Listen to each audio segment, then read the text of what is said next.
Ivan, naging worth it na lahat ng sacrifices mo at nandito ka na, qualified ka na for Paris Olympics at sana gawin mo lahat ng best mo sa laro na yon. Sana hindi ka magsisi sa kung ano man yun magiging result sa Paris Olympics. Gusto ko lang sabihin sa'yo na galingan mo sa Paris Olympics, andito ka na, maglalaro ka na sa Olympics. Ito na yung 4 na taon mo pinagharapan. More than 4 years na rin pala.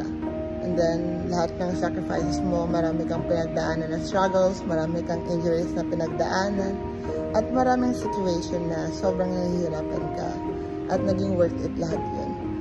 Sana, galingan mo sa Paris, laban sa Paris Olympics, at kayang-kaya mo yun.